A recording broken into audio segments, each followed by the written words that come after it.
Si Rudo ay isang ulilang bata na nakatira sa basurahan, at madalas siyang palihim na pumapasok sa tambakan ng mga mayayaman para magnakaw ng mga gamit na pwede pang pakinabangan. Ngunit isang araw ay napagbintangan siya na pumatay sa kanyang kinikilalang ama, at bilang parusa ay itinapon siya sa hukay, isang napakalaking tapunan ng basura kung saan itinatapon ang lahat ng mga basura sa buong lugar, pati na rin ang mga kriminal. Pagdating doon, napilitan siyang makipaglaban sa mga dambuhalang halimaw na gawa sa basura para lang makalabas at makapaghiganti. Ang kanilang mundo ay malinaw na nahahati sa dalawa, ang isang panig ay isang malinis at marangyang syudad kung saan namumuhay ng maginhawa ang mga mayayaman, ngunit sa kabilang panig ay isang lugar na pinaninirahan ng mga squatter, kung saan naghihirap ang mga katulad ni Rudo. Sa gitna nito ay doon makikita ang hukay, ang tanging tulay ng dalawang mundo, kung saan ang lahat ng mga basura at ang mga itinakwil sa kanilang lipunan ay doon napupunta. Sa kanilang lungsod, normal lang sa mga mayayaman ang magtapon ng mga gamit kahit hindi pa ito tuluyang nasisira, tulad ng isang babae na inutusan ang kanyang anak na itapon ang laruan nitong tuta dahil mayroon itong maliit na butas. Sinabi niya na magiging pangit daw kung gagamitin pa, at madali namang makabili ng bago, kaya't tinapon nila ang laruan sa isang basurahan na diretsyo sa ilalim ng lupa na isang napakalaking pasilidad ng basura. Sa kabila nito, si Rudo ay nandoon na sa loob ng pasilidad habang pinagmamasdan ang mga gamit na dumarating. Palihim siyang pumasok sa isang kwarto, ngunit may narinig na ingay ang isang gwardya kaya't agad siyang nag-imbestiga. Nang nakakita siya ng kakaiba ay bigla siyang sumugod at itinutok ang baril kay Rudo, at minura siya bilang isang maruming basurero na sumisira sa ganda ng syudad, habang tahimik lang si Rudo dahil sanay na siya sa mga ganoong salita. Nang nagpatunog ng alarma ang gwardya ay dumating ang iba pa, at mabilis na naghagi si Rudo ng mga bag ng basura, at nang nandidiri ang mga gwardya ay hindi sila nakagalaw habang tumakas siya paakyat sa isang vent, ngunit pagdating niya sa may labasan ay biglang sumara ang gate at dumating pa ang ibang mga gwardya. Kinabukasan, mabilis na kumalat ang balita tungkol sa isang magnanakaw na basurero, at sinisisi na naman ng mga mayayaman ang mga squatter. Sa kabilang panig ng pader, alam na agad ng mga tao na si Rudo ang salarin, at karamihan sa kanila ay umaasa na sana ay mahuli na siya. Ngunit walang pakialam si Rudo habang binubuksan niya ang kanyang maliit na pwesto para ibenta ang mga inayos niyang gamit. Sa ilang sandali, dumating ang kaibigan niyang si Chiwa, na sobrang galit at tinanong siya kung bakit patuloy niyang hinaharap ang panganib para lang mamulot ng basura mula sa lungsod. Sinagot siya ni Rudo na hindi nila pinapahalagahan ang mga gamit na itinatapon nila kahit pwede pa itong ayusin, kaya't kinukuha niya ang mga gamit upang kikita siya. Dahil doon ay tila naunawaan siya ni Chiwa, pero biglang dumating ang tatlong batang lalaki. Tinakpan nila ang kanilang ilong at sinabi na amoy basura si Rudo, at pinayuhan nila si Chiwa na lumayo kay Rudo kung ayaw niyang maging amoy basura rin. Tinukot siya nila si Rudo dahil sa makakapal at maitim niyang gloves, na ayon sa kanila ay hindi pa niya nilalabhan mula pa noong panahon ni Obama. Sinabi pa nila na kahit isang hawak lang mula sa kanyang mga gloves ay makakapagdulot na ng matinding sakit, habang ang isang bata ang sumipa sa parol na bagong gawa ni Rudo, sabay sabi na walang bibili sa mga basura niyang produkto. Isa pa ang nagsabi na mas nakakatakot ang mga kamay ni Rudo kaysa sa kanyang mga gloves, kaya't palagi niya itong itinatago. Gayunpaman ay tahimik lang si Rudo habang kinukutya nila siya, pero nang tawagin siyang anak ng mamamatay tao ay bigla siyang nagalit. Hindi pa rin tumigil ang mga bata at sinabi nila na ginawa ang lugar na ito para ikulong ang mga kriminal, at ang mga nakatira rito ngayon ay mga anak o apo ng mga mamamatay tao. Dahil doon, sinisikap nila na pangalagaan ang reputasyon nila, ngunit nilagay daw ni Rudo ang lahat sa kahihiyan dahil sa ginawa ng kanyang ama. Hindi na kinaya ni Rudo ang kanilang mga panlalait kaya tinignan niya sila na puno ng galit, isang tingin na nagdulot ng matinding takot sa mga bata. Napaihi sila sa takot at tumakbo palayo habang patuloy pa ring minumura si Rudo, at sinasabi na balang araw ay magiging mamamatay tao rin siya gaya ng kanyang ama. Pagkatapos ng lahat ay tahimik na bumalik si Rudo sa ginagawa niyang parol, at sinabihan siya ng kaibigan niya na naniniwala siya na isa siyang mabuting tao at hindi siya magiging katulad ng kanyang ama. Dahil sa kanyang narinig ay namula si Rudo sa hiya, pero bago siya makapagsalita, napansin ni Chiwa ang laruan na nakuha ni Rudo sa tambakan kagabi. Ang totoo ay dinala ni Rudo ang laruan bilang regalo para kay Chiwa, pero bago niya ito maibigay at mapataas ang kanyang pag-asa na makascore, dumating ang nanay ni Chiwa at isinama siya pauwi. Sa ilang sandali ay umuwi na rin si Rudo, at nadatnan siya ng kanyang kinikilalang ama na si Ragto na naghihintay sa kanya. Ngayon, Ginaya ni Ragto kung paano siya kinikilig at kinakabahan habang sinusubukan niyang ibigay ang laruan kay Chiwa, ngunit namumula si Rudo sa sobrang hiya dahil hindi niya namamalayan na pinapanood lang pala siya ni Ragto.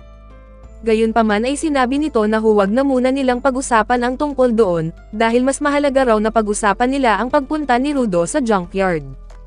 Ipinaalala ni Ragto kay Rudo na hindi niya kailangang magtrabaho ng sobra dahil hindi naman sila ganoon kahirap. Sa tingin ni Ragto ay nagbabayad ng utang si Rudo, dahil inampun niya siya matapos siyang ihulog ng kanyang ama sa basurahan dahil sa pagpatay. Ngunit sinabi ni Rudo na hindi ganoon ang tunay na dahilan, itinuturing niyang tunay na pamilya si Ragto kaya't gusto lang niyang makatulong. Pagkatapos ay ngumiti si Ragto at sinabi na sana ay ganoon din siya magtapat kay Chiwa, ngunit biglang nahiya si Rudo at naibunyag ang sugat na tinamaan ng bala mula kagabi. Agad siyang tinulungan ni Ragto at pinalitan ang benda sa kanyang mga kamay, at habang tinitingnan niya ang kanyang mga kamay ay naalala ni Rudo kung paano laging may sugat ang mga ito, at madalas siyang husgahan ng mga tao dahil dito. Minsan ay bigla na lang itong sumasakit, hanggang sa isang araw, binigay sa kanya ni Ragto ang itim na gloves na tila may kakayahang bawasan ang sakit. Matapos siyang gamutin, sinabihan siya ni Ragto na umamin na kay Chiwa habang wala pang ibang nanliligaw, ngunit habang nagkukulitan sila, may isang misteryosong lalaking nakamaskara ang palihim na nakikinig sa kalsada. Kinabukasan, naglakas loob si Rudo na ipagtapat kay Chiwa ang nararamdaman niya, kaya't dinala niya ang laruan na tuta at pumunta siya sa bahay nila. Ngunit habang papunta roon ay may nakita siya na hindi na bago sa mga squatter, dahil nakikita ni Rudo ang dulo ng kanilang lugar na isang bangin, kung saan itinatapon ang basura at mga mapanganib na kriminal. Ngayon ay isa na namang kriminal ang ibinagsak doon, at tahimik lang na nanunood si Rudo, iniisip kung ano talaga ang nangyayari sa mga taong nahuhulog sa hukay. Gayunpaman, biglang dumating si Chiwa at agad na sinabi na mabigat at marahas ang tanawin, ngunit nagulat si Rudo dahil hindi pa siya handa na makita ito. Bigla na lamang nagsimulang magsalita si Chiwa tungkol sa mga pagbitay at iba pang bagay, sa kanya sinabi kay Rudo na ayaw niyang itapon siya sa hukay. Ipinaliwanag niya na kahit marami pa ang mga bagay na hindi dapat itinuturing na basura, ngunit hindi iyon sapat na dahilan para isugal ni Rudo ang buhay niya. Sumagot si Rudo na ganoon din ang sinabi ni Ragto, at sinabi naman ni Chiwa na iyon ay dahil mahal din siya ni Ragto. Matapos niyang sabihin ang mga katagang ito ay biglang natahimik si Rudo, dahil napagtanto niya na ang ibig sabihin ni Chiwa ay mahal din siya nito. Ngayon, biglang namula si Chiwa nang mapansin niya na pwede ngang ganoon ang pagkakaintindi sa sinabi niya, ngunit huli na ang lahat dahil nawala na sa sarili si Rudo. Bumagsak siya sa lupa habang tinatakpan niya ang kanyang mukha, at iniabot kay Chiwa ang laruan na tuta. Sinabi niya na baka ayaw ni Chiwa ang kanyang regalo dahil galing lang ito sa basura, pero iniisip niya na mas gaganda ang laruan kung mapupunta ito sa kanya, at labis ang tuwa ni Rudo nang tanggapin ni Chiwa ang kanyang regalo at sinabing iingatan niya ito. Labis ang tuwa ni Rudo sa mga pangyayari, kaya't napatalon siya habang sumasayaw pauwi, at iniisip na kailangan niya itong ipagmalaki kay Ragto. Habang nasa daan, nabangga siya ng ilang gwardya na hindi man lang siya pinapansin, ngunit nagtataka si Rudo kung bakit naroon ang mga ito sa lugar ng mga squatter. Pagdating niya sa kanilang bahay, mabilis niyang binuksan ang kanilang pinto upang ikwento kay Ragto ang nangyari, ngunit nanlaki ang mga mata niya nang makita itong nakahandusay, at may isang nakamaskarang lalaki ang nakapatong sa kanya. Lumingon ang lalaki at tumingin kay Rudo, bago niya ibinaon ng mas malalim ang kutsilyo sa katawan ni Ragto, ngunit nagdilim ang paningin ni Rudo at nang sumugod siya ay sinalubong siya ng matinding hampas na nagpawala sa kanyang alaala. Pagmulat niya sa kanyang mga mata ay tapos na ang lahat, at nakita niya na kinuha ng nakamaskara ang isang aklat mula sa sahig at lumabas, at tumingin pa ito sa kanya bago tuluyang umalis. Nang sinubukan siyang sundan ni Rudo ay narinig niya ang tinig ni Ragto at mahina na ang hininga nito ngunit buhay pa.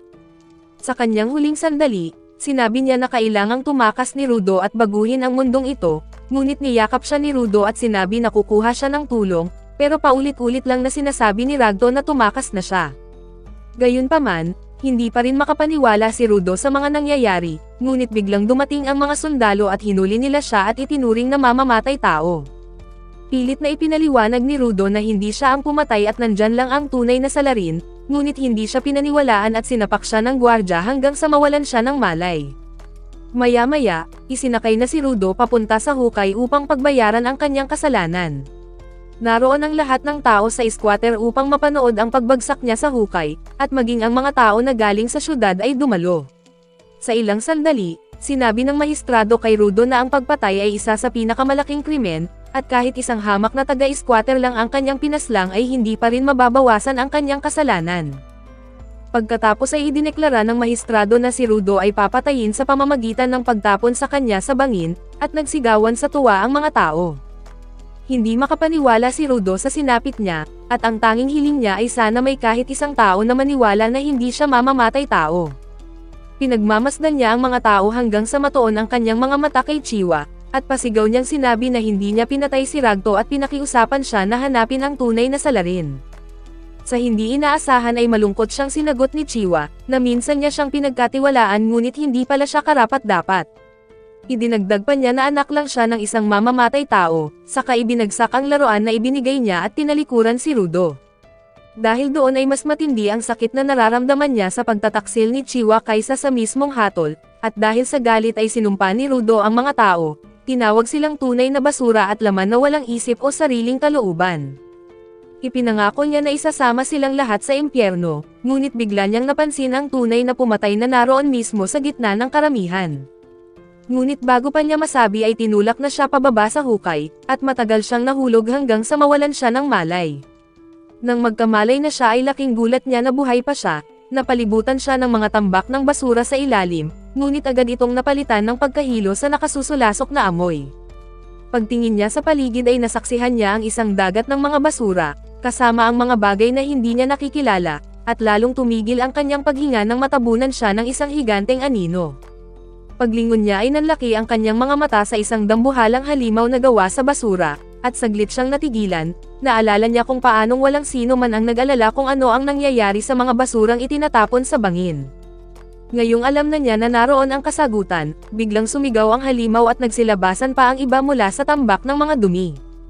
Tumakbo si Rudo ng mabilis habang sinusubukang umilag, ngunit nadapa siya at tumama sa isang bungo ng tao, at doon niya napagtanto ang nakatakdang kapalaran.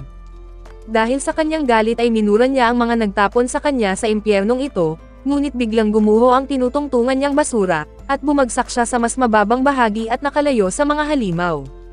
Ngunit may mas nakakatakot siyang nadiskubre dahil lason ang mismong hangin sa lugar na ito, at kung matagal niya itong malalanghap ay dudurugin nito ang kanyang mga baga. Tinakpan niya ng guwantes ang kanyang bibig at ilong at umaasa na makahanap ng ligtas na lugar, ngunit isang nakakakilabot na tanong ang sumagi sa kanyang isip, na baka nga sa impyernong ito ay walang ligtas na lugar at tanging takot at mga halimaw ang naghihintay sa bawat sulok. Nawawalan na siya ng pag-asa at bigla na lang nagsuka ng dugo, ngunit ang tunog nito ay agad na nakatawag pansin sa mga halimaw, na muli na namang lumapit sa kanya. Bumagsak si Rudo sa lupa at hindi na makagalaw, na halos tanggapin na ang kanyang kapalaran, hanggang sa bigla na lang sumulpot sa kanyang alaala ang naghihingalong katawan ni Ragto. Isang kakaibang lakas ang biglang dumaloy sa kanyang mga kamay, bagamat hindi niya ito napapansin, ang tanging naramdaman niya ay ang pagbabago ng kanyang paningin, nakakita siya ng mga liwanag na nagmumula sa mga tumpok ng basura at sa bakal na tubo sa kanyang harapan. Dahil doon ay gumapang siya papalapit dito, at puno ng determinasyon na mabuhay dahil mayroon pa siyang dahilan para lumaban. Pagdampot niya sa tubo, tumindig siya at buong lakas na idineklara na babalik siya sa ibabaw at maghihiganti sa mga nagtapon sa kanya roon, at higit sa lahat ay ang mahanap ang kriminal na pumatay sa kanyang ama. Sumiklab ang matinding galit sa kanyang katawan, habang palihim namang papalapit ang mga halimaw at umatake, ngunit walang kahirap-hirap na pinalipad ni Rudo gamit ang tubo nang hindi man lang tumingin sa kanila. Sa lakas ng kanyang paghampas, tumilapon ang halimaw at tumama sa payong ng isa pang nakatira sa hukay, na nagulat na may dumating palang isang tao na kayang lumaban sa mga halimaw. Sa kabila nito, unti-unti nang nawawala sa katinoan si Rudo at tuluyan nang nababaliw sa pakikipaglaban, dahil wala na siyang pakialam sa nakalalasong hangin at ang dugong dumaloy mula sa kanyang ilong. Patuloy siyang tumilapon at sumasalpok sa malalaking bato, na kahit anong lakas ng pagkakabangga ay parang walang epekto sa kanya. Nang wasakin ng isang halimaw ang batong kinalalagyan niya ay natabunan siya ng mga guho, ngunit nakalabas pa rin siya na dala ang isang bakal na poste. Winasiwas niya ito ng buong lakas at napuruhan ang halimaw, ngunit biglang lumabas mula sa ilalim ng lupa ang isa pang halimaw na nagtatangkang kainin siya. Sa kabutihang palad ay tumalon siya palayo sa mga pangil nito, ngunit doon na tumama ang epekto ng lasong hangin, at nang muli siyang nagsuka ng dugo ay sinamantala ito ng mga halimaw para lapitan siya. Sa hindi inaasahan ay muling nagising ang mahiwagang kapangyarihan sa loob ng kanyang katawan, nagbigay ng lakas at kabaliwan upang manatili siyang nakatayo kahit dalawang halimaw ang sabay na umatake. Mula sa banggaan, lumabas si Rudo ng ligtas at ginamit niya ang isang bakal upang hiwain ang bungo ng unang halimaw, at pagkatapos ay hinati ang pangalawa hanggang sa sumabog ito. Nang magkaroon siya ng pagkakataon na makapagpahinga ng ilang sandali, agad na lumapit ang isa pang dambuhalang halimaw, at nang nakita ito ni Rudo ay agad niyang naisipang tumakas para makabawi ng lakas. Subalit iniyapak ng napakalaking halimaw ang buong bigat nito sa lupa, naglabas ng pagyanig na nagpabagsak kay Rudo. Nang binuksan niya ang kanyang mga mata, laking gulat niya nang makita ang isang lalaking nakasuot ng nakakatakot na maskara na nakatayo sa ibabaw niya. Sa mga oras na ito ay naguguluhan si Rudo, at nagtanong kung sino ang lalaking ito at saan ito nanggaling, ngunit bigla siyang binuhat nito at sinipa papalayo. Nang nagsimula siyang umubo ng dugo at naghandang lumaban, agad siya nitong nilagyan ng gas mask upang muling makalanghap ng malinis na hangin, ngunit lubos nang naguguluhan si Rudo at tinanong ang lalaki kung siya ba ay isang lokal. Nais niyang malaman ang tungkol sa lugar na ito at sa mga halimaw, ngunit ang tanging sagot ng lalaki ay sinabihan lang siyang tumahimik. Ngunit dahil matigas ang ulo ni Rudo ay patuloy pa rin siya sa kanyang mga tanong at malakas pa ang kanyang boses, at muling bumulong sa kanya ang lalaki at sinabihan siyang tumahimik, ngunit sinagot siya ni Rudo at inutusan niya ito na sabihin ng mas malinaw. Tinanong ni Rudo kung nasa ilalim ba sila ng lupa, at doon tuluyang nagalit ang nakamaskarang lalaki, sumigaw siya dahil nakalimutan ni Rudo ang kanyang payo na manahimik. Ipinaliwanag niya na hindi sila nasa ilalim kundi nasa ibabaw, at kasalanan ng mga taong nakatira sa itaas kung bakit naging impyerno ang lugar na ito. Dagdag pa niya, ang higanteng halimaw na gawa sa basura ay naaakit sa ingay, at dahil hindi tumahimik si Rudo ay natunton sila nito. Pagkatapos ay ipinaliwanag niya na hindi matatalo ang mga basurang halimaw gamit ang karaniwang sandata, kaya't ang pinakamainam na gawin ay ang tahimik na pagtakas, ngunit huli na sila para roon dahil nakalapit na ang isang halimaw mula sa kanilang likuran. Nang nagpa siya ang nakamaskara na harapin ito, biglang lumabas ang gintong enerhiya mula sa kanyang braso na bumalot sa kanyang payong at nagbago bilang isang sandata. Nang inatake sila ng halimaw ay pinaikot lang niya ang payong sa mukha nito na parang blender, hanggang sa dinurog ang katawan ng halimaw at naging alikabok. Namangha si Rudo sa kanyang kapangyarihan, lalo na't hindi na muling nabuhay ang halimaw matapos maging abo, ngunit dumating pa ang mas malaking grupo ng mga halimaw. Gayunpaman ay buo ang tiwala ng nakamaskara at agad na sumugod, dinurog niya ang mga halimaw gamit ang kanyang payong, bago tumalon at ginamit ito na parang parasyon. Ngayon ay naisip ni Rudo kung teknolohiya ba ito ng mga tao sa hukay o kakaiba lang ang lalaking ito, at humarap ang nakamaskara sa natitirang higanteng halimaw. Nang bumuga ito ng asido ay sinalo niya ito at pinasabog sa malayo gamit ang kanyang payong, pagkatapos ay tumalon siya sa ulo ng halimaw, nag-ipon ng mas maraming enerhiya at pinalakas pa ang kapangyarihan ng kanyang sandata. Pagbagsak niya ay hinati niya ito at hindi lang ang halimaw kundi pati ang lupa, at sa ilang sandali ay bumalik siya kay Rudo na nagtanong kung sino nga ba talaga siya. Inalis ng lalaki ang maskara at ipinakilala ang sarili bilang si Ilgen, isang simpleng tagalinis, ngunit agad siyang nagsisi dahil sa masamang hangin at isinumpa si Rudo sa pagpapatanggal ng kanyang maskara. Bigla namang nawalan ng malay si Rudo, at sa kanyang panaginip ay bumalik siya sa alaala noong kabataan niya. Umuwi siyang sugatan matapos siyang itulak sa imburnal ng ibang bata, dahil sinabi niya na may buhay ang mga bagay, ngunit hindi siya nila pinaniniwalaan.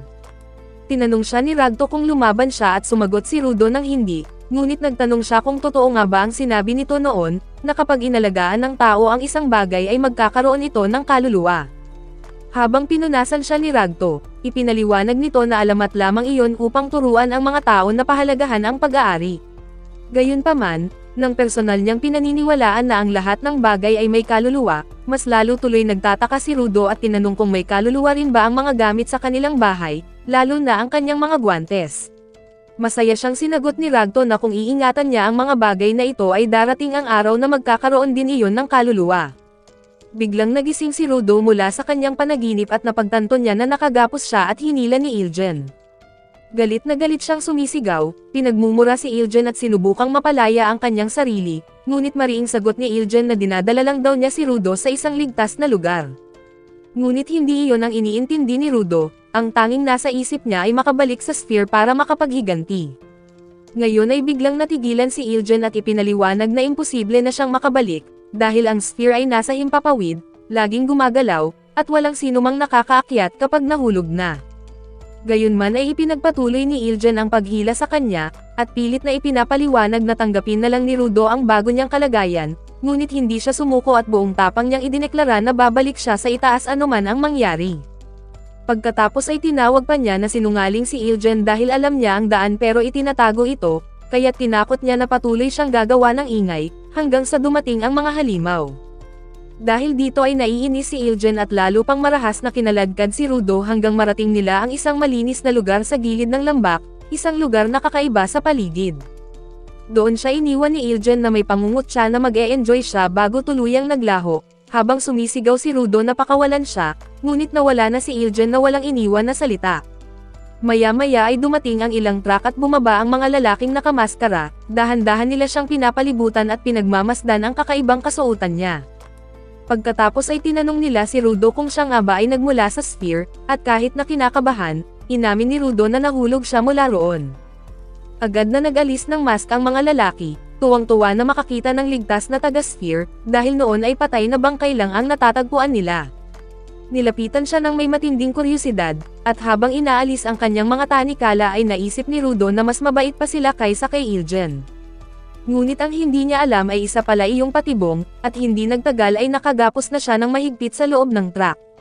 Narinig niya ang usapan ng mga lalaki sa labas, swerte raw sila dahil ang isang spirit ay maibebenta ng napakamahal, dahil ang bawat kasuotan at parte ng katawan nito ay pinagkakaguluhan ng mga tao. Ipinaliwanag ng kanilang pinuno na sobrang galit ang mga nasa ibabaw ng mundo sa mga spirit, dahil ang sphere daw ang nagtapon ng lahat ng basura sa ibaba, hanggang lasunin nito ang lupa at hangin at lumikha ng mga halimaw. Maraming tao ang namamatay at nawalan ng tahanan, kaya't ang galit nila ay sobrang sobra, at kapag may nahuli silang isang spirit ay walang awa nila itong pahihirapan. Bilang malupit na pagsalubong ay pinakain nila si Rudo ng bulok na karne at panis na pagkain habang tinutokso siya ng pinuno. Sinabi na ang mga taga-sphere ay hindi man lang humahawak ng basura, at sinubukan nila siyang pakainin kung kaya niya itong tiisin. Habang pilit na isinusubo ng lalaki ang karne sa bibig ni Rudo, nagawa niyang magkamali ng malaki dahil bigla siyang kinagat ni Rudo at bumaon ang mga ngipin nito. Pinunit ni Rudo ang laman sa kanyang mga daliri, saka kinain kasama ng nabubulok na pagkain na pinakain sa kanya. Pagkatapos ay agad niyang kinain ang natitirang pagkain at sinabi na hindi iyon basura, dahil maaari pa rin itong kainin, at nanginginig sa takot ang mga lalaki dahil wala pa silang nakitang halimaw na katulad ni Rudo, ngunit hindi nila alam na iyon pa lang ang simula. Galit si Rudo sa mga tao na tinatawag na basura ang mga bagay, na para bang wala na itong silbi, ngunit hindi na niya hahayaan na maliitin lang ng mga tao ang mga ito. Biglang muling nagising ang kanyang kapangyarihan at naputol ang kanyang mga tanikala, tumalon siya palabas at ibinuhos ang enerhiya sa lupa, dahilan para lumutang ang mga bagay sa paligid. Mula sa malayo, pinagmamasdan siya ni Iljan at natutuwa ito nang makita na si Rudo ay isang giver, isang tao na kayang bigyang buhay ang mga bagay at ilabas ang kanilang kapangyarihan kagaya niya. Naalala ni Rudo ang mga sinabi ni Ragto, na kapag marunong kang mag-alaga ng mga bagay, nabubuhay ito at nagbabalik din ng malasakit sa tao. Tinanggal niya ang kanyang maskara at kinuha ang tanikala na ginamit para itali siya, at binuhusan niya ito ng buhay at naging sandata. Nang sumugod ang mga lalaki, isang hampas lang ng kanyang tanikala sa lupa ang nagpaatras sa kanila, kaya't pinag-utos ng kanilang pinuno na sirain ang kanyang sandata, dahil walang silbi ang isang giver kapag wala ang kanyang mga gamit. Hindi nagtagal ay agad siyang natanggalan ng sandata, ngunit laking gulat ng lahat, at lubos na ikinagalak ni Iljan, nang pulutin ni Rudo ang isang gulong at gawing sandata rin ito, isang bagay na sobrang bihira kahit sa mga makapangyarihang giver. Mabilis niyang pinabagsak ang mga kalaban at hinarap ang kanilang pinuno, na walang tigil sa pagmumura habang nanginginig sa takot. Bago pa man niya ito mapuruhan ay biglang dumating si Iljan at pinigilan siya, na para siyang natauhan, at naglaho ang kanyang kapangyarihan at naging abo ang gulong na hinawakan niya. Pagkatapos ay dumugo ang kanyang ilong habang iniisip kung ano ang kanyang mga nagawa, at ipinaliwanag ni Iljan na ang sobrang paggamit ng kapangyarihan ay nakakapagod sa katawan.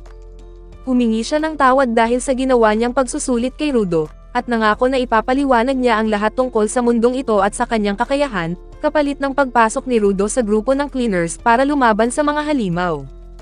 Gayunpaman ay hindi ito tinanggap ni Rudo at tumanggi siya, ngunit para bang walang pakialam si Ilgen sa sagot ni Rudo, at dinala niya ito sa pagamutan habang tinatawagan ang kaibigan niya at ipinagmamalaki na nakahanap siya ng henyo at kabilang na sa kanilang grupo. Dahil doon ay nagulat si Rudo dahil hindi naman siya pumayag, at sinabi niya na kailangan niyang bumalik sa sphere, ngunit pinatigil siya ng isang doktor na nakakatakot ang mga mata. Sinigawan siya nito dahil nagpunta siya sa isang lugar kung saan puro lason ang hangin, at tinawag pa siyang walang kwentang tanga dahil bukod sa muntik na siyang mamatay ay nagpahuli pa siya.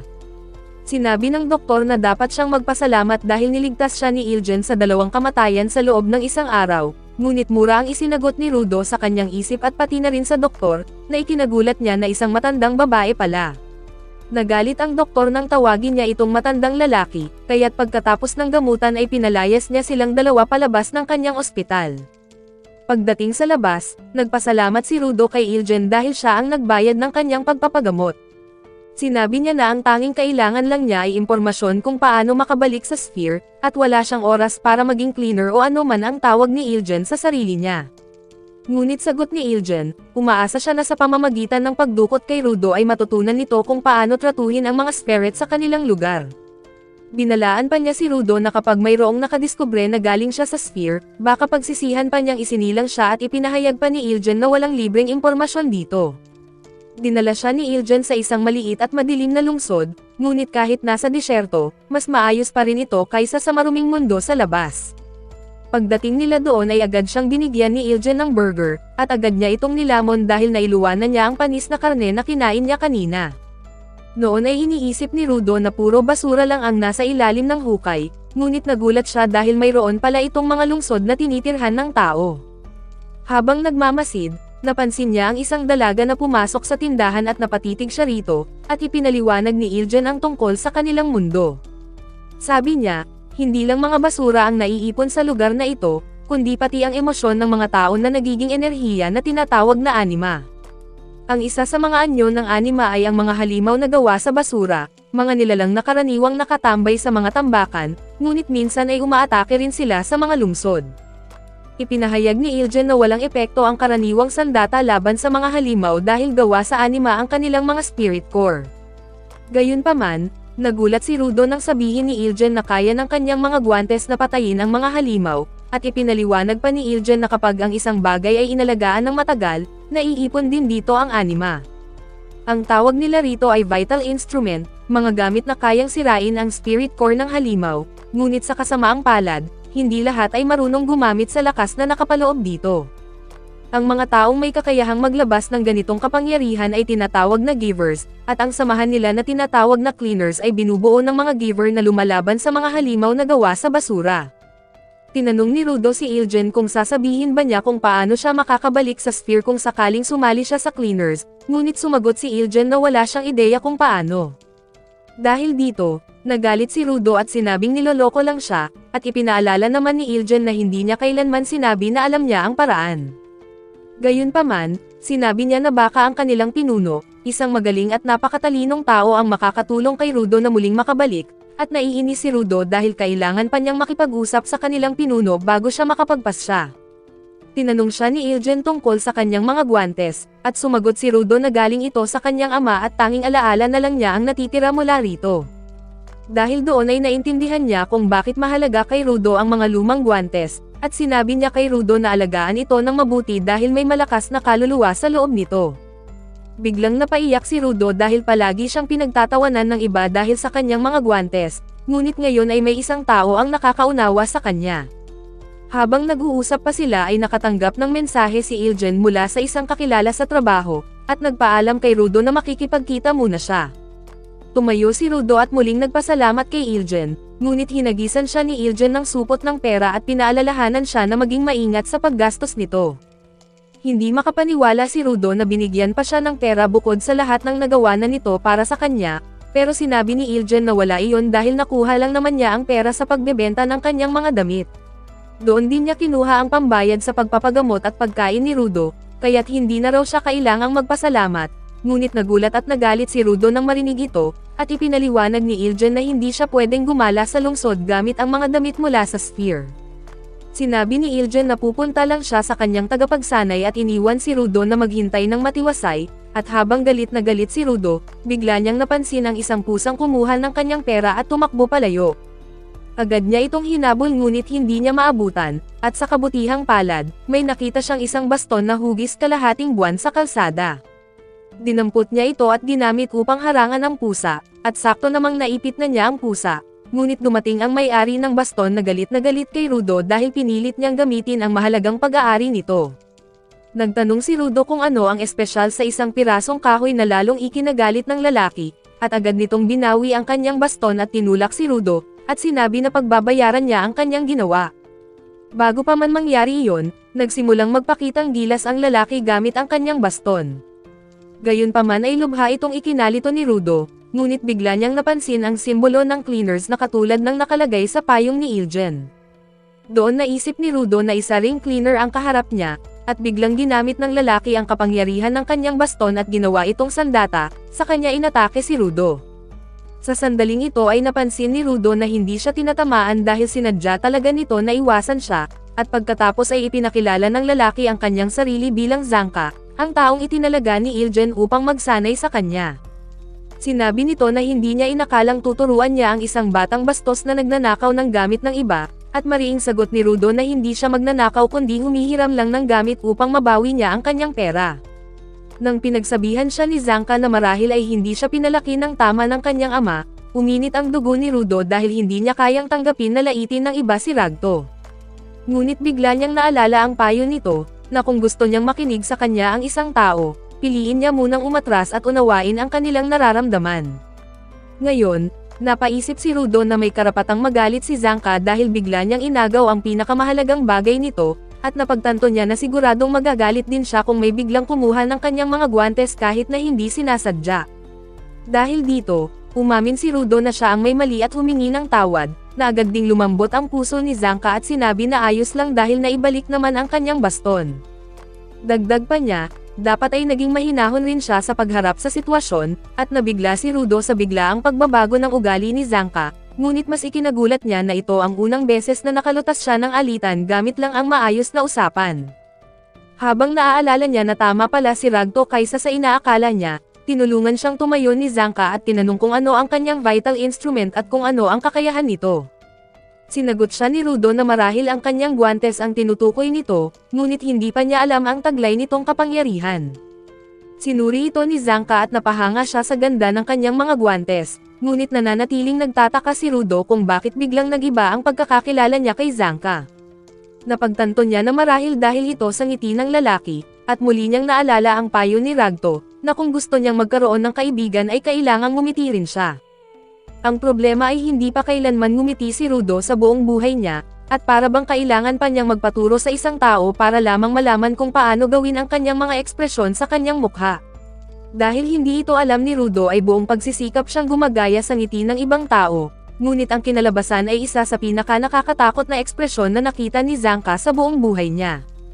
Muling nagalit si Zanka kay Rudo at tinanong kung anong klaseng mukha ang ipinapakita nito, dahil sa tingin niya ay pinapahiya siya sa ekspresyong iyon, pero mahinahon lang na sinabi ni Rudo na iyon na ang pinakamagandang ngiti na kaya niyang ibigay. Mariin siyang sinagot ni Zanka na kahit bulag ay makikita na hindi iyon tunay na ngiti, kaya't ipinikit ni Rudo ang kanyang mga mata at pinagdikit ang kanyang labi para magmukhang mas natural.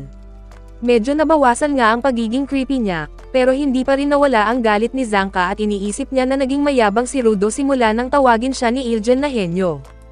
Akusado siyang inaasar nito at sinabihan niya na hindi nito maaabot ang kanyang layunin kung puro biro lang ang kanyang ginagawa. Ngunit iyon na ang huling sandali na hindi kinaya ni Rudo at naalala niya ang kanyang misyon, ang makabalik sa sphere at baguhin ito ayon sa huling habilin ni Ragto. Nang seryoso niyang sinabi kay Zanka na tigilan na ang kanyang pambabastos, nagalit ito at hinugot ni Zanka ang kanyang sandata at nagbabanta na hindi sila magkakasundo. Sumang-ayon si Rudo at dumampot ng bakal mula sa mga tambak ng basura, ngunit nang ginamit nito ang kanyang kapangyarihan ay nagulat si Zanka, dahil pati basura ay nagagawa ni Rudo na maging sandata. Doon niya bahagyang naintindihan kung bakit tinawag itong henyo ni Ilgen, ngunit buo pa rin ang kanyang kumpiyansa, dahil para sa kanya, hindi matatalo ng likas na talento ang isang tao na buong buhay na pinaghirapan ang antas na kanyang naabot. Sinubukan niyang abalahin ang isipan ni Rudo gamit ang pang-aasar at biglang umatake, bumagsak ang kanyang baston ilang pulgada lang ang layo sa mukha ni Rudo at napilitan itong umiwas. Agad na sumugod si Zanka at nagawa niyang pabagsakin si Rudo sa lupa, ngunit sa pag-aakalang panalo na siya ay bigla niyang napansin na may dumikit sa kanyang mukha, at nang pinunasan niya at inamoy niya ito ay doon niya natuklasan na tae pala. Ngayon ay nataranta siya nang maisip na ang sandatang kinuha ni Rudo ay isang maruming basura na ginagamit pang tanggal ng dumi sa banyo. Hindi pa man siya nakakapagpaliwanag, nagsimulang tumayo si Rudo gamit ang kanyang sandata na puno ng dumi, habang seryoso pa rin ang kanyang mukha. Agad na umiwas si Zanka habang lumilipad ang mga dumi sa paligid, hanggang sa tuluyan na siyang kumaripas ng takbo. Naguguluhan si Rudo kung bakit bigla itong natakot, pero sinamantala na rin niya at hinabol ito habang hawak pa rin niya ang kanyang nakakadiring sandata. Parang naging habulan ng pusa at daga ang eksenang nangyari sa kanila sa mga eskinita, at pagkaraan ng ilang sandali ay nakalabas sila sa pangunahing kalsada. Aksidenteng natapilok si Zanka dahil sa isang pusa at doon siya naabutan ni Rudo, at tumalon si Rudo at buong lakas na pinaghampas ang kanyang sandata sa kanya. Tinamaan si Zanka sa nagkalat na mga dumi at nawalan ng malay, at makalipas ang ilang sandali, dumating si Iljen at tinanong si Rudo kung nakilala na ba niya ang bago niyang guro. Sa sandaling ito ay itinuro lang ni Rudo si Zanka na nakahandusay sa tambak ng basura na nanginginig at wala sa kanyang sarili, habang tuwang-tuwa si Iljen at hindi mapigilan na tumawa matapos mapunasan si Zanka. Para sa kanya ay nakakatawa na natalo ito gamit lang ang tae. Ngunit hindi makapaniwala si Rudo na ang pinagmamalaki niyang sandata ay isang maruming plunger. Pagkatapos ay sinabi ni Iljen na si Zanka ay isang spoiled na bata, at hindi niya inasahan na may makakatalo dito sa ganoong paraan. Tahimik lang si Rudo habang nakatingin sa nahihiyang si Zanka, nang mapansin niya ang isang pares ng sapatos sa likod ng kanilang sasakyan. Sinabi ni Iljen kay Rudo na kahit hindi naging maganda ang una nilang pagkikita, si Zanka pa rin ang kanyang magiging tagapagsanay mula ngayon. Pinuri pa niya ito, sinabing siya ang pinakamahusay na tagapagsanay pagdating sa paggamit ng mahahalagang sandata, at labis na iginagalang ni Zanka ang mga salita ni Iljen kaya napatawa siya ng bahagya. Maya-maya, tinawag ni Iljen ang isang babae na nagngangalang Rio na nakahiga sa likod ng sasakyan, at nagising ito mula sa kanyang beauty nap at nagsabing curious lang siya tungkol sa bago nilang kasamahan. Hindi makapaniwala si Rudo dahil maganda si Rio, at bigla pa nitong hinawakan ang kanyang buhok dahil kakaiba raw ang mga ito, dahilan para isipin niya na baka aksidente lang siyang napunta sa langit. Habang abala si Rudo sa mga walang kwentang bagay, sinimulan na ni Iljen ang pagmamaneho ng kanilang sasakyan palabas ng lungsod, patungo sa himpilan ng mga cleaners na nakatago sa gitna ng kagubatan. Nadaanan nila ang ilang abandonadong syudad, hanggang sa makarating sila sa isang lihim na lagusan na nasa ilalim ng mga malalaking bato. Paglabas nila mula sa kabila, bumaba na ang lahat ng sakay at sinalubong ni Iljen si Rudo, at binati siya sa kanilang punong himpilan. Nanatili pa ring balisa si Rudo dahil sa ginawa ni Rio, at habang naglalakad siya papasok, may ilang langaw na umikot sa paligid niya. Sa loob ng gusali, isang morena na tagapangasiwa ang abala sa pagbabasa ng Playboy magazine, at ipinakilala siya ni Iljen kay Rudo bilang si Semyo, na siyang sumusuri sa lahat ng bagong kasapi. Bago pa maipaliwanag ni Iljen ang kakayahan niya, bigla nitong itinutok ang tinidor kay Rudo, at sa isang iglap ay napatay nito ang dalawang langaw sa kanyang harap. Namangha si Rudo at saka siya binati ni Semyo, sabay sabing ibinahagi na ni Iljen ang lahat tungkol sa kanya, ngunit kailangan pa rin siyang personal na suriin para masukat ang kanyang potensyal. Habang inaayos ni Semyo ang kanyang salamin, ipinaliwanag ni Iljen na iyon ang kanyang vital instrument na nagpapalakas ng kanyang paningin. Sa tuwing ginagamit niya ito ay nakikita niya ang tunay na pagkatao ng isang tao, at bagong kaalaman ito para kay Rudo, ngunit wala siyang oras mag-isip dahil agad nang ginamit ni Semyo ang kanyang kakayahan. Nagulat siya sa nakita niya at agad niyang pinatay ang kapangyarihan ng kanyang salamin, ngunit nang tanungin siya ni Iljen kung ano ang kanyang nakita, sinabi niya na likas ng makapangyarihan si Rudo at hindi na kailangang suriin sa ganitong aspeto. Sinabi pa niya na magkakaroon din ito ng ugnayan sa kanyang vital instrument, ngunit kailangan pang hasain ang paggamit nito. Gayunpaman ay naramdaman ni Iljen na may itinatago pa si Semyo, at dito niya ibinunyag na may dumi si Rudo sa kanyang batok, kaya't natawa si Rudo ngunit alam ni Iljen na hindi iyon ang buong katotohanan. Pagkatapos ay dinala niya si Rudo para magpakilala sa kanilang pinuno, ngunit bago sila umalis, sinulyapan muna niya si Semyo dahil ramdam niya na may itinatago pa ito. Habang naglalakad, ipinaliwanag ni Iljen na may humigit kumulang 100 miyembro ng cleaners, kabilang na ang mga mandirigma, mga nagbabantay, at mga sumusuporta. Ngunit sa kabila nito ay bihira lang silang magkasama dahil sa kani-kanilang misyon, kaya't madalas ay wala sila sa punong himpilan. Pagkatapos ay sinabi pa niya na ipapakilala niya si Rudo sa ilan sa kanila, ngunit nang binuksan niya ang pintuan ng sala at makita ang grupo ng mga cleaner, agad niyang isinara ang pinto at ipinaliwanag na sa susunod na lang siya ipapakilala. Hindi nagtagal ay dumating sila sa silid ng kanilang pinuno, ngunit bago pa sila pumasok ay pinaalalahanan muna ni Ilgen si Rudo, na huwag magsimula ng usapan sa pamamagitan ng pagtatanong kung paano makakabalik sa sphere. Sinabihan siya ni Ilgen na kailangan niyang magbigay ng kapalit para sa mga impormasyong iyon, at dapat magsimula siyang magtrabaho bilang cleaner. Bukod pa rito, pinaalalahanan din siya na huwag magtanong tungkol sa vital instrument ng pinuno, dahil walang sino man ang nakakaalam kung ano iyon o anong kapangyarihan ang taglay nito. Dahil doon ay nagkaroon ng pagtataka si Rudo tungkol sa kanilang pinuno, ngunit nadatnan nila na walang tao sa kanyang silid. Pagkaraan ng ilang sandali, dumating si Semyu at ipinaalam sa kanila na nasa misyon ang kanilang pinuno at hindi babalik ng ilang araw, kaya't nalilito si Rudo, ngunit alam ni Ilgen na normal lang iyon at sinabihan siya na maghintay na lang muna. Nang magsimulang magalit si Rudo at nagtanong kung ano ang dapat niyang gawin habang wala pa ang kanilang pinuno, biglang dumating si Rio at niyaya niya si Rudo na panoorin siya sa kanyang trabaho. Ipinaliwanag niya na hindi pa siya maaaring maging opisyal na miyembro hanggat wala pang pahintulot sa kanilang pinuno, at ang pinakamahalaga niyang magagawa ay sumama sa kanya bilang tagapagmasid. Gayunpaman, pabor din ito kay Rio dahil gusto rin niyang makilala si Rudo, at naging malambot ang puso ni Rudo dahil hindi pa siya nakakaranas ng ganitong uri ng atensyon mula sa isang babae. Pagkatapos ay tahimik na lamang siyang sumunod kay Rio, at dinala siya sa strategy room kung saan ipinaliwanag ni Semyo na may isang maliit na bayan malapit sa maruming lugar, na humihingi ng tulong dahil may mga halimaw na nagpapakita roon. Naging interesado si Rudo tungkol sa mga kontaminadong lugar, at doon niya nalaman na hindi sinabi ni Ilgen ang mga pangunahing kaalaman. Ngayon ay ipinaliwanag ni Semyo na ang kanilang mundo ay nahahati sa safe zone na ligtas para sa mga tao, at ang nasa kabila naman ay ang maruming lugar na puno ng mga basura kung saan naninirahan ang mga halimaw. Ang lugar kung saan natatagpuan si Rudo ay isang no man's land, isa sa pinakamapanganib na lugar kung saan madalas ay agad namamatay ang sino mang pumupunta.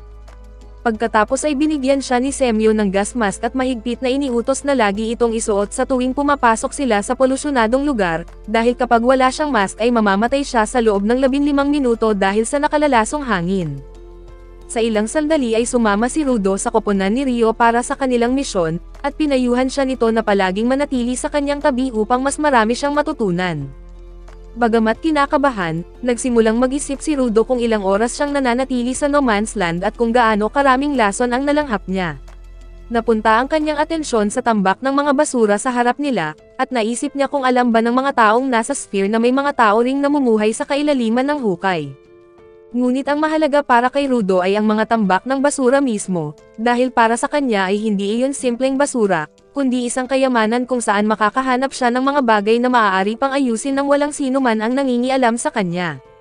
Habang hinahabol niya si Rio ay tinanong niya kung sino ang mga kasamahan nito, at ipinaliwanag ni Rio na sila ay mga supporter, wala man silang espesyal na kakayahan tulad ng mga mandirigma, napakahalaga naman ng papel nila sa kanilang misyon. May isang supporter ang nag-abot ng kamay kay Rudo para makipagkamay, at nang tanggapin niya ito habang kinakabahan, bigla nitong pinisil ang kanyang kamay ng buong lakas. Dahil doon ay natawa si Rio dahil nagpupumiglas sa sakit si Rudo, at sinabi niya na napakalakas ng hand grip ng supporter na ito, at kaya nitong wasakin ang matitigas na balat ng halimaw gamit lang ang sariling mga kamay. Hindi na alam ni Rudo kung kakayanin pa niya ang pagkakaugnay sa mga baliw na ito, nang biglang may isa sa mga supporter na nagbigay babala na paparating na ang mga halimaw, at nagpasya si Rudo na pagmasdan ng mabuti ang lahat upang matuto siya hanggat kaya niya. Maya-maya, nagsilabasan mula sa nakakatakot na gubat ng basura ang mga maliliit na nilalang nakahawig ng kambing. Nataranta si Rudo at nagtanong kay Rio kung paano sila lalaban sa napakaraming kalaban, ngunit mahinahon siyang sinabihan ni Rio na huwag siyang mag-alala dahil mahina at mabagal lang ang mga ito, at wala silang lakas na sirain ang kahoy na bakod. Napatunayan ang sinabi niya nang umatake ang mga kambing sa bakod at wala silang nagawang pinsala, ngunit bigla namang dumating ang ikalawang grupo ng mga halimaw na mas malalaki at mas mabangis. Nagsimula silang umatake upang wasakin ang bakod, kaya't muling nataranta si Rudo at nagtanong kung ano ang dapat nilang gawin. Muli siyang pinapakalma ni Rio, at sinabi niya na bahagya lamang na mas malakas ang mga ito kaysa sa nauna, at tamang-tama pa rin para sa isang baguhang gaya ni Rudo. Dagdag pa niya, matapos nilang gawin ang kanilang misyon ay babalik sila sa base at maghahanda ng salo-salo bilang pagtanggap kay Rudo sa kanilang lugar. Hindi makapaniwala si Rudo kung paano siya nananatiling kampante kahit nasa panganib na ang kanilang buhay, at ipinaliwanag ni Rio na kung gusto niyang mabuhay sa ibabaw, kailangan niyang magkaroon ng positibong pananaw sa kanilang mundo. Biglang naisip ni Rudo na ganoon din si Ilgen, at doon niya napagtanto kung ano ang kulang sa kanya. Ngayon ay nagdesisyon siya na maging mahinahon, ngunit biglang bumangga sa harang ang isang dambuhalang halimaw na gawa sa basura, na nagpatigil sa kanya pati kay Rio. Humingi ng katiyakan si Rudo na ayos pa rin ang lahat, ngunit ngumiti si Rio at sinabi na kamangha-mangha ang ginawa ng halimaw dahil ngayon lang siya nakakita ng ganoon kalakas. Aminado siya na hindi ito angkop na kalaban para sa isang baguhan, pero masisiyahan siya sa laban, at hinugot niya ang kanyang vital instrument na isang gunting, habang napatitig na lang si Rudo. Inilabas ni Rio ang tunay na kapangyarihan ng kanyang sandata, hinagis niya ito sa itaas at biglang lumaki at mas naging matulis. Pagkatapos ay kinuha niya ito gamit ang kanyang paa at umatake sa mga halimaw, pinupuksa ang marami sa isang hampas lang ng kanyang gunting. Hindi na maunawaan ni Rudo ang mga nangyayari, hanggang ipinaliwanag ng kasamahan nila na ang vital instrument ni Rio ay tinatawag na Reaper, at kakaiba siya dahil sa halip na kamay ay mga paa niya ang gamit sa pakikipaglaban. Napagtanto ni Rudo na bawat isa ay may natatanging paraan ng paggamit ng kanilang vital instrument, ngunit bago pa siya tuluyang makabawi, binalaan siya ng isa pa niyang kasama na mag-ingat sa paligid. Huli na nang mapansin niya ang isang halimaw na aatake sa kanya, ngunit mabuti na lang at napigilan ito ng kanyang kasamahan, na walang kahirap-hirap na dinurog ang ulo ng halimaw bago ihagis kay Rio, na agad naman itong dinurog gamit ang kanyang gunting. Ipinag-utos ni Rio na magpadala pa ng mga halimaw sa kanya, at agad namang sinunod ng mga taga-suporta, na tila wala silang pakialam kahit napakabigat ng mga ito. Habang pinag-aralan pa lang ni Rudo ang kanyang nasaksihan at natutunan kung paano lumalaban ang mga cleaners, natapos na ni Rio ang lahat ng maliliit na kalaban, at ang natira na lamang ay ang boss ng mga halimaw. Nagpa siya ang mga taga-suporta na alisin sa laban ang maliliit pang halimaw na pwedeng makasagabal, ngunit napansin ni Rudo na may isang halimaw na hindi pa tuluyang napigilan, at natapilok nito ang isa nilang kasama. Pagkatapos ay tumalon ang halimaw upang umatake, ngunit sa kabutihang palad ay mabilis na tumulong si Rudo at sinabi niya na patutunayan niya ang kanyang sarili dito, upang makuha niya agad ang impormasyon na kanyang hinahanap. Habang hawak niya ang bakal na tubo, bigla niya itong napalitan at naging anyong sandata at nagkaroon ng mga tinik na ginawa nilang harang. Naguluhan si Rudo sa nangyari, hanggang sa maisip niya na nakalimutan na niya kung paano gamitin ang kanyang kapangyarihan dahil palagi niya itong nagagawa ng kusa. Ngayon ay hindi na niya alam kung paano haharapin ang sitwasyon, lalo na nang umatake na ang basurang halimaw. Sa kabutihang palad ay dumating si Rio at mabilis na tinapos ang halimaw, at pinuri niya si Rudo dahil sinunod nito ang kanyang damdamin para mailigtas ang iba. Pagkatapos ay agad namang dumating ang isa pang taga-suporta at nagpasalamat, saka nagtanong kung natalo na ni Rio ang malaking halimaw. Sinabi niya na nahati niya ito sa dalawa, ngunit nakatayo pa rin, at hindi niya maintindihan kung paano ito nakaligtas gayong sigurado siyang tinamaan niya ang spirit core nito. Dahil doon, nagpa siya si Rio na wasakin ito hanggang sa mawalan ng silbi, at napagdesisyonan ng mga taga-suporta na ibigay ang impormasyon tungkol sa bagong uri ng basurang halimaw.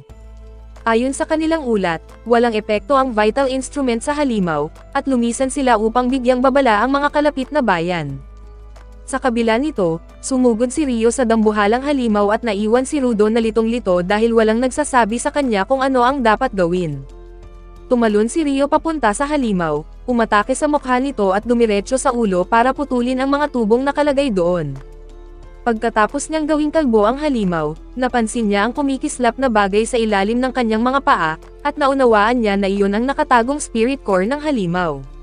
Ngunit bago niya ito mapigilan ay bigla itong nagwala at itinapon siya palayo, at muli nitong ibinalik ang mga tubo sa kanyang ulo at malakas na ibinangga ang kanyang panga sa lupa. Habang nakakapit pa rin si Rio ay bigla nitong inatake si Rudo at ang mga taga-suporta, ngunit natulala si Rudo nang makita ang mga tubong metal na dumarating, ngunit maswerte siya na hindi siya direktang tinamaan. Gumuho ang lupa sa ilalim niya at habang nahuhulog, Napaisip siya kung ano ba talaga ang kanyang ginagawa. Napagtanto niya na hindi niya maipaghiganti si Ragto sa mga hayop na nakatira sa sphere sa ganitong paraan, at nagsimula siyang kainin ng kadiliman, at mabuti na lang ay nailigtas siya ng taga-suporta at hindi lang mula sa pagkahulog kundi pati na rin sa kawalan ng pag-asa. Inakay siya nito at sinabi na kung may layunin siya ay huwag siyang tumigil na lumaban habang kaya pa. Sinabihan siya nito na dapat siyang matuto mula sa mga taga-suporta, na kahit walang kapangyarihan ay patuloy pa ring tumutupad sa kanilang mga tungkulin. Nakita ni Rudo na muling inatake ni Rio ang halimaw, at sa malalakas nitong sigaw ay naisip niya na natagpuan nito ang kahinaan ng halimaw. Tumalon si Rio ng mataas at bumagsak pababa sa ulo nito, tinusok ng gunting ang spirit core at hinila niya palabas ang pinagmulan ng lakas. Nang makuha niya ang spirit core at mabasag ay biglang naging abo ang halimaw, at agad na lumapit ang taga-suporta at nagtanong kung paano niya ito natalo. Sinabi ni Rio na sinaksak daw niya ang ibang bagay bukod sa core at doon ito namatay, at habang hawak niya ang isang cutter, ipinaliwanag niya na ito ang nagpapalakas sa halimaw. Nagulat ang taga-suporta dahil napagtanto niya na iyon ay isang vital instrument, isang makapangyarihang bagay na imposibleng pagmamay-ari ng isang basurang halimaw. Sa kabilang banda ay nagising ang pinuno ng mga bandido na nagbabalak ibenta si Rudo, na nasa isang madilim na silid at nagtataka kung nasaan siya. Nang biglang magsalita ang lalaking nakaupo sa sofa sa kanyang harapan, tinanong siya nito tungkol sa bata mula sa sphere na nabanggit niya habang natutulog. Pagbalik sa punong tanggapan ng mga cleaner, naghanda si Rio ng welcome party para kay Rudo, at dumating din si Zanka na tila antok pa mula sa kanyang mahabang pagpapahinga. Tinanong niya si Rio kung ano ang nangyayari, at sinabi nito na mayroong selebrasyon upang tanggapin si Rudo, ngunit nakaupo lang si Rudo sa isang sulok na nakayuko at tahimik. Tinanong ni Zanka kung bakit mukhang malungkot ang mokong na iyon, at sagot ni Rio na simula nang mabigo siya sa paggamit ng kanyang vital instrument sa gitna ng laban, tila wala na itong sigla. Nalungkot man si Zanka sa kanyang narinig, agad niyang binanggit ang balita tungkol sa kakaibang halimaw na hinarap ni Rio. Kinumpirma ni Rio at ikinwento na imbes na anima core ang nagbibigay buhay, ang halimaw ay may vital instrument bilang puso, isang bagay na hindi nila inaasahan. Ipinahayag pa niya na dahil hindi rin niya kayang masolusyonan ang problemang iyon, mas mabuting ipaubaya na lang sa mas nakakataas at bumalik na lang siya para maghanda sa kanilang selebrasyon. Sa kabila nito, patuloy pa ring nalulungkot si Rudo hanggang sa dumating ang pinuno ng support team upang makipag-usap sa kanya. Nagpakilala ito bilang Grace at pinuri si Rudo sa ginawa niya kahapon, ngunit para kay Rudo ay wala naman siyang nagawa, at ipinaalala ni Grace na nailigtas niya ang isa pang supporter mula sa halimaw. Umamin si Rudo na kahit nagawa niya iyon, hindi niya pa rin magamit ng maayos ang kanyang kapangyarihan at kinailangan pa siyang iligtas ni Grace at Rio. Naiinis siya sa kanyang sarili dahil kahit noong nasa sphere pa siya, palagi siyang nawawalan ng kontrol at si Ragto ang laging humihingi ng kapatawaran para sa kanya. Pakiramdam niya ay isa siyang talunan na hindi kailanman makakatugon sa inaasahan ng iba, ngunit bigla siyang pinasalamatan ni Grace at nawala ang kanyang negatibong iniisip. Ipinaliwanag ni Grace na karamihan sa mga bagong cleaner ay tinitingnan ang mga supporter bilang walang silbi dahil wala silang tunay na kapangyarihan. Gayunpaman, kakaiba raw si Rudo, at ikinwento rin ni Grace ang tungkol kay Follow, ang supporter na nailigtas ni Rudo. Sumali siya sa mga cleaner para maging mandirigma, ngunit dahil wala pa siyang sariling vital instrument ay nagtatrabaho muna siya bilang supporter, habang iniingatan niya ang isang bagay na umaasang balang araw ay magiging kanyang sandata. Sinabi ni Grace kay Rudo na huwag masyadong mabahala sa pagpapalakas o sa pagtupad ng inaasahan ng iba, at tinanong niya kung ano ba talaga ang mga bagay na gusto niyang makamit, kahit bago pa man siya masangkot sa gulo sa sphere. Napaisip ng malalim si Rudo, at ipinayo ni Grace na kapag natagpuan na niya ang bagay na unang nagpasiklab ng apoy sa kanyang kaluluwa, matatagpuan din niya ang kanyang landas. Hinimas pa niya ang ulo ni Rudo at sinabing maniwala siya sa kanyang sarili, at nang madala sa emosyon si Rudo ay biglang dumating si Iljen at sumandal sa kanya, at naputol ang kanilang seryosong sandali. Tinanong siya nito kung bakit hindi siya kumain, habang dumating din si Rio at Zanka, at sabay-sabay siyang hinimok na sumali sa selebrasyon, dahil siya ang bida ngayong gabi at baka maubos pa ang pagkain. Lubos na natuwa si Rudo nang maramdaman niya na ang lahat ay nagmamalasakit sa kanya, kaya't sumama na rin siya, at habang kumakain silang lahat ay may biglang tumugtog ng musika at kumuha ng ilang lata ng pintura.